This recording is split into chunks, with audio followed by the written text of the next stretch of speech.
Vous connaissez tous mon amour envers le BlackBerry Passport sous Android, et je me devais donc de vous faire une présentation et un test complet du UniHertz Titan 2 que j'ai acheté il y a maintenant un mois. Au sommaire de cette vidéo, on va parler de tous les points importants du téléphone, on va parler de son prix, de son clavier bien évidemment. Si on achète un téléphone avec un clavier physique et qu'on ne parle pas du clavier physique, pas trop d'intérêt. On va parler de son écran aussi, très BlackBerry, des performances générales, de l'aspect photo et d'autres points qui sont importants pour un téléphone. Allez, très rapidement, ce qu'il faut savoir sur ce Titan 2, il est disponible sur le site officiel de UniHertz. Je l'avais acheté, je crois que c'était le 18 novembre, il était en précommande. Les précommandes devaient commencer à être livrées en mi-décembre. Finalement, j'ai reçu le téléphone le 2 décembre. Son prix est de 399 $. Au moment où je l'ai acheté, il y avait les promos du Black Friday, donc je l'ai payé 379 $, ce qui correspond plus ou moins à 320 €. Il sera bientôt en vente sur Amazon, c'est peut-être déjà le cas. Je vous mettrai le lien en description comme d'habitude. Le projet sur Kickstarter avait vraiment fait un gros carton, et après 3 semaines d'utilisation, je pense que je suis chaud pour vous donner mon avis, qui n'est plus chaud, mais qui est bien redescendu. Ouais, premier point, forcément, on va parler de son clavier. A savoir qu'il n'existe qu'en clavier QWERTY. Vous pouvez quand même mettre ce qu'on appelle un layout AZERTY, c'est-à-dire qu'en appuyant sur la touche Q, ça va vous sortir un A. Personnellement, je trouve qu'on s'habitue très vite à un clavier différent. Et alors, que vous dire sur ce clavier? J'utilise un BlackBerry Passport sous Android depuis un an en tant que daily driver, c'est-à-dire que je l'utilise tous les jours. Et je le trouve aussi agréable qu'un clavier de BlackBerry, aussi agréable que le clavier du Passport, même si l'aspect est quand même bien différent. Le toucher est aussi bon, le clic des touches n'est ni trop fort ni trop mou. On va faire un petit test de tape, vous allez voir le bruit qu'il fait, c'est super agréable.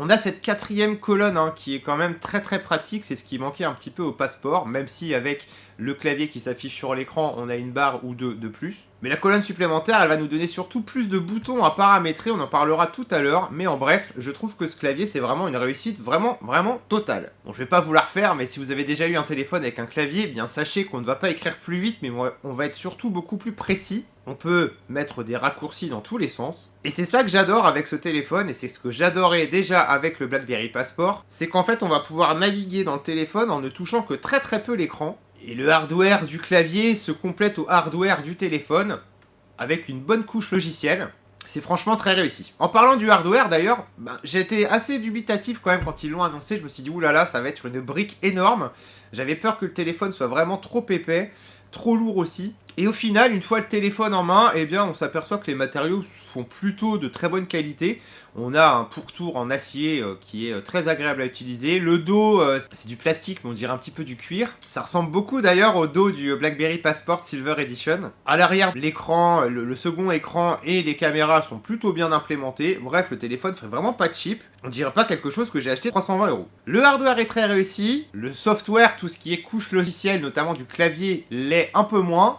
Mais il y a un mais. En fait, ce qui est bien, c'est que comme on est sous Android, on a des alternatives. Et de base, UniHertz livre son Titan 2 avec le clavier Kika Keyboard, que je connaissais absolument pas avant d'avoir un UniHertz. Et il est assez moche, mais efficace en fait. Ce qui manque surtout, eh bien, c'est les swipes à la BlackBerry. Le moteur de correction est pas terrible non plus dans certaines langues. Moi, j'utilise l'anglais et le français. Ça corrige vraiment bizarre, ça peut te mettre des majuscules absolument partout, on ne sait pas pourquoi. Celui que j'aime bien, du coup, c'est le Microsoft SwiftKey. On a Gboard, j'aime pas trop Gboard, c'est pas très adapté au clavier physique du Titan 2. Et on a surtout Pastiera Keyboard, mais je vais vous le montrer tout de suite après. Je voulais juste vous parler du BlackBerry Keyboard qui marche aussi lui très très bien sur le Titan 2. C'est juste qu'il va falloir s'asseoir sur les swipes, ça ne fonctionne pas encore. Je suis en train de discuter avec un développeur, on va essayer de ramener les swipes et les gestes sur le BlackBerry Keyboard dans une version modifiée qui tournera sur le Titan 2. Mais en fait, quand j'ai besoin d'écrire en anglais, j'utilise Pastiera, et quand j'ai besoin d'écrire en français, j'utilise soit le BlackBerry Keyboard, soit le SwiftKey. On peut switcher très rapidement de logiciel de clavier, ça va très très vite. Et ce qu'on peut dire, eh bien, c'est que ce clavier physique à l'utilisation, c'est tout simplement ce qui se fait de mieux depuis les derniers téléphones sous BlackBerry. Il n'y a pas eu 3000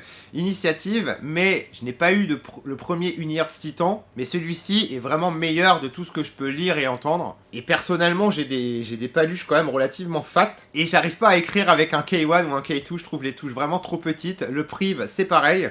Moi, vraiment, ce qui me va, c'est la largeur du clavier d'un BlackBerry Passport, et avec le Titan 2, eh bien, je retrouve vraiment cette largeur, et ce côté agréable pour écrire sans que mes doigts n'appuient sur 3 touches en même temps. Donc je vous parlais de Pastira Keyboard, c'est pareil, c'est une alternative à suivre.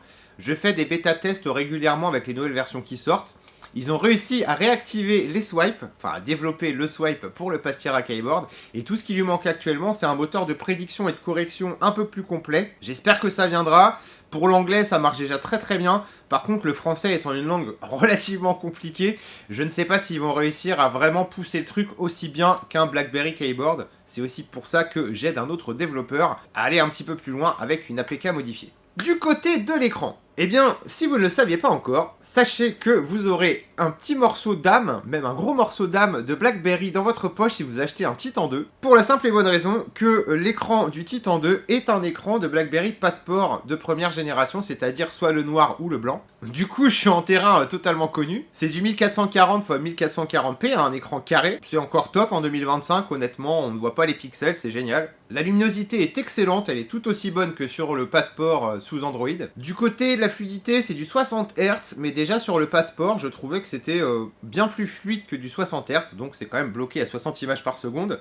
Mais à côté de mon iPhone qui est à 90 fps, je trouve qu'il n'y a pas une différence très grande. Et j'ai déjà utilisé des smartphones à 60 images par seconde qui étaient beaucoup moins fluides que celui-ci. Donc il a vraiment bien vieilli, la colorimétrie est également très bonne. Et bon, bah c'était en même temps le haut de gamme des écrans IPS de 2014, donc c'est pas de l'OLED, mais on va dire que pour un usage de tous les jours, c'est largement assez. Et le format carré, bah, c'est tout simplement génial pour bosser, que ce soit pour lire, écrire des mails, même regarder des vidéos YouTube. Ils ont fait un petit peu comme ce qu'avait fait BlackBerry sur les prototypes d'Android sur le Passport. D'ailleurs, abonnez-vous parce que j'ai une grosse vidéo avec plein de secrets sur les prototypes des BlackBerry Passport sous Android qui va sortir bientôt. Donc ça s'appelle le mini mode, ça va tout simplement faire comme si l'écran était un écran en hauteur. Ça peut servir pour ceux qui consomment pas mal de Reels ou de TikTok par exemple, ou de Shorts YouTube. Personnellement, je m'en sers pas de ce mini mode. J'ai déjà regardé quelques vidéos en format vertical. Ça me pose pas plus de problèmes que ça, mais voilà, c'est là. Alors attention quand même, parce que j'ai vu sur plusieurs posts Reddit et même sur le groupe Facebook du Titan 2, bah visiblement Unihertz a récupéré un vieux stock d'écran de BlackBerry Passport, et avec ce vieux stock, il y a deux risques, un petit risque de pixels morts, même si ça, bon bah c'est un peu sur tous les smartphones que ça peut arriver. Mais le plus gros risque, c'est une délamination de l'écran, en fait. C'est la colle qui va un petit peu se détacher du verre, c'est-à-dire que l'écran et le verre ne vont plus être collés uniformément, ce qui peut faire des petites zones sur un fond très blanc ou un fond très gris. Ça fait comme des taches un petit peu, c'est pas ultra gênant, mais c'est sûr que c'est pas giga propre. Moi, j'ai eu beaucoup de chance, mon écran est nickel. Il y a zéro problème. Mon pote Gizmox a acheté aussi lui aussi acheté un Titan 2 et il y a zéro problème non plus sur son écran. Donc quelle est la proportion de problèmes, je ne sais pas. En tout cas, Unihertz c'est pas très réactif et ceux qui se sont plaints n'ont pas réussi à avoir un téléphone de remplacement. Donc ça fait partie des compromis pas très cool qui pourraient arriver avec votre Titan 2. Mais sinon, il y a déjà eu 2 mises à jour et il y avait eu un méchant bug qui faisait que l'écran faisait comme s'il y avait un fantôme qui appuyait partout. Ça a été vite patché. Et ce qui va m'amener à parler un petit peu des performances de l'appareil.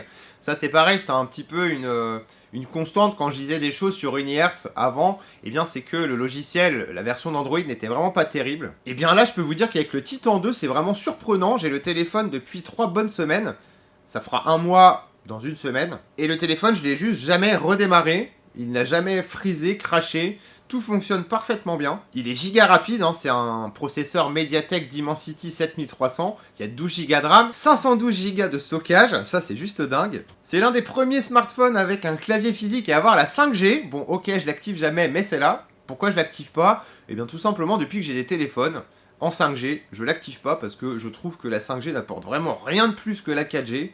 On n'a pas une couverture supérieure, le débit n'est pas meilleur, et ça consomme plus de batterie, donc personnellement, je la désactive. On a bien sûr la VoLTE, la voix sur 4G, encore heureux pour un smartphone de 2025. C'est actuellement Android 15, qui, comme je vous l'ai dit, est très très stable. Et Unihertz promet 2 upgrades, c'est-à-dire que le Titan 2 devrait pouvoir recevoir une mise à jour d'Android 16 puis d'Android 17. On verra bien. Déjà, Android 15 tourne très très bien. On n'est plus à une époque où dès qu'on a 2 versions de retard, plus rien ne fonctionne. Donc ça marche très bien. Je vous rappelle que mon passeport Android est sous Android 11. Et tout tourne encore de manière très très correcte, hein. Toutes les applications que j'utilise fonctionnent nickel. Donc en bref, pour ce prix-là, c'est vraiment très très surprenant. Je m'attendais à un téléphone assez bas de gamme ou milieu de gamme. Vraiment, je suis très surpris, agréablement surpris, donc c'est une très bonne chose. Bon, on va attaquer un point qui est quand même un peu moins bon, ce qui est pas vraiment surprenant quand on sait comment est fait vraiment un logiciel de photo. Et tout ce qui touche à la photo et à la vidéo sur le Titan 2, c'est quand même pas ouf du tout. C'est pas catastrophique, hein. De jour, on va faire de belles photos. Il y a juste la colorimétrie qui est un peu fadasse. Mais alors de nuit, c'est vraiment dégueu. Ça sature dans tous les sens. On a un bruit vraiment très prononcé. Il n'y a pas non plus de stabilisation optique. Donc pour ceux qui veulent faire des vidéos avec, eh bien je vous conseille vraiment de caler le téléphone sur un tripode. Ou alors carrément sur un bras articulé motorisé. J'ai complètement mangé le nom. Ah oui, ça y est, un gimbal. C'est un peu dommage puisque le capteur est quand même excellent, hein. C'est un capteur Sony, c'est du 50 mégapixels. Il est notamment présent sur le Xiaomi 12 ou même sur quelques modèles de OnePlus Nord, je crois que c'est le 2. Mais le logiciel n'est pas abouti, ce qui reste relativement logique puisque on sait que par exemple un Apple, un Samsung, un Xiaomi possède peut-être une centaine de développeurs pour pousser au maximum le petit capteur, puisque vu la taille des objectifs, bon bah vous vous doutez bien que tout le travail il est logiciel. Mais j'ai quand même une alternative, c'est-à-dire que certains développeurs commencent à s'intéresser un peu au Titan 2, avec notamment le logiciel Gcam, un Open Camera. Et ça améliore pas mal les choses. Je viens de l'installer ce matin. Je vous ferai sans doute un petit retour pour vous montrer la différence. Mais pour le moment, je trouve que le piqué est meilleur. On a plus de détails. Et ça améliore quand même très sensiblement la différence. Et il prend de meilleures photos. Mais non. Je suis en train de faire une vidéo. Bon, bah, je vais vous la mettre, hein. Ça va vous permettre de voir comment fonctionne la caméra selfie en vidéo. Je sais pas du tout ce que j'ai mis comme réglage. Vous voyez, c'est pas dégueulasse, hein. Mais disons que ça a du mal à faire un petit peu le point, j'appuie dessus, rien que le fait de toucher l'écran, vous voyez, ça fait trembler un petit peu si je me déplace. Bon, là je suis assis, mais en marchant clairement, hein. Bon, je vais vous montrer la caméra arrière aussi, avec le son de base. Bon, par contre, j'ai pas trouvé l'option 60 fps qui est disponible dans l'application Gcam. Je vais vous montrer ça tout de suite après, avec Gcam, ce que ça rend. C'est que dès que je me déplace, voilà, ça fait des soubresauts. Bah, c'est normal, il n'y a pas de stabilisation optique, hein. Donc peut-être que si je vous montre dans ce sens-là, ça sera quand même un petit peu mieux. Pour une vidéo YouTube, c'est quand même un minimum. Joyeux Noël, les enfants! Bon, après, je pense aussi que Unihertz sait très bien que on va pas acheter un Titan 2 comme avec les mêmes intentions de photos et de vidéos qu'on le ferait pour un iPhone 17 ou même un Pixel 9 par exemple. Donc ça pourrait être mieux, mais bon, personnellement ça me suffit. En parlant de ce qui pourrait être mieux, je vous l'ai dit, le logiciel du clavier aurait quand même pu être un peu plus poussé. Je comprends pas trop pourquoi Unihertz ne s'inspire pas de ce qui existait de mieux avant et de développer leur propre logiciel de clavier en fait. Ok, il doit y avoir encore quelques brevets liés à BlackBerry, notamment le swipe, peut-être que ce n'est pas possible puisque aucun clavier ne le propose, donc je pense que c'est encore sous licence. Mais il y aurait clairement d'autres alternatives et on pourrait faire bien mieux que d'utiliser ce que certains appellent Kaka Keyboard. Le son aussi, il est assez faiblard. La qualité, je la trouve correcte pour un téléphone à 300 €. Mais c'est un peu faible, que ce soit en main libre ou même à l'oreille. Personnellement, je suis un peu dur de la feuille, ça me suffit, mais on aurait aimé un petit peu plus. Le vibreur, ça c'est rare, j'aime pas trop les téléphones qui vibrent fort, très fort. Mais alors là, le Titan 2 pour le coup, le vibreur est vraiment très faiblard. Je ressens vraiment limite pas quand il est dans ma poche et que par exemple je donne un cours de tennis ou que je marche dans la rue. Je sens rien, j'entends rien. Est-ce que ça peut être amélioré par une mise à jour? Je ne sais pas. Et pareil, le son, quand on éteint le téléphone, vous savez, quand on allume ou qu'on éteint l'écran, ça fait un petit clic. Ça, c'est pareil, je le trouve assez faiblard et il n'y a pas de moyen de le régler, ça. L'aspect caméra, je vous en ai parlé à l'instant. Et alors ça aurait pu être mieux, mais sans plus. C'est-à-dire que le téléphone n'est pas étanche. Mais s'ils avaient fait un téléphone étanche, le clavier aurait forcément été moins bon. Il me semble que c'est pour ça que le premier Titan avait un clavier vraiment très mou, très caoutchouc. Parce que, eh bien, il fallait mettre des membranes pour que l'eau ne rentre pas dans le téléphone. Donc à la limite, moi, je préfère avoir un téléphone qui est pas étanche plutôt qu'un téléphone qui a une utilisation pas agréable. L'écran arrière d'ailleurs, je vous en ai pas du tout parlé, mais le Titan 2 a un écran arrière juste à côté des capteurs photo. Et bah devinez pourquoi je vous en ai pas parlé. Bah voilà, je m'en sers pas. J'ai dû m'en servir 2 fois pour faire un selfie avec des amis. Il y a la possibilité de mettre les notifs et quelques applis sur ce tout petit écran, mais j'en vois pas vraiment l'intérêt. Personnellement, mon téléphone n'est jamais à l'envers, donc je ne m'en sers pas du tout. Pour moi, c'est un gadget inutile. Peut-être que certains aimeront, moi je m'en sers pas. C'est là, ça sert à rien. C'est pas grave. Voilà, en conclusion, eh bien, je pense que vous l'aurez remarqué dans cette vidéo, j'adore vraiment ce Unihertz Titan 2. C'est un téléphone à clavier physique vraiment très réussi, selon moi. Et en plus, c'est mon format préféré. Si j'ai adoré autant le Passport en 2014-2015, et pourquoi je l'adore encore autant en 2025, c'est parce que ce format sort vraiment de l'ordinaire. J'ai pas l'impression d'avoir une télécommande dans la poche. Et il reprend tout ce que j'adore dans le BlackBerry Passport, finalement. L'écran carré, le clavier, la robustesse. Je vous en ai pas parlé, mais la batterie, elle est phénoménale sur le Titan 2. On a une batterie de 5200 mAh de mémoire. Et si je m'en sers normalement, et je peux tenir 3 à 4 jours. C'est quand même énorme, quoi. En plus, il a une charge rapide. Et si je devais résumer le Titan 2, eh bien, c'est un peu ce qu'on pourrait attendre d'un BlackBerry Passport qui serait sorti en 2025. Sauf sur l'aspect logiciel du clavier. Et en termes de design, ils auraient quand même pu faire un menton supérieur, un peu plus fin. C'est vrai que prendre des unités d'écran de BlackBerry Passport, ça a dû faire chuter le prix de revient. C'est aussi pour ça qu'on ne paye pas 500 €. Mais ça aurait peut-être été pas mal de faire un truc un petit peu plus bord à bord. Bon, après, hein, c'est juste de l'esthétique. Et pareil, chose que je redoutais un petit peu, c'est les angles. Les angles pointus, mais finalement, quand je l'utilise, eh bien, mes paumes ne sont pas dessus comme ça. Donc tout se passe très très bien.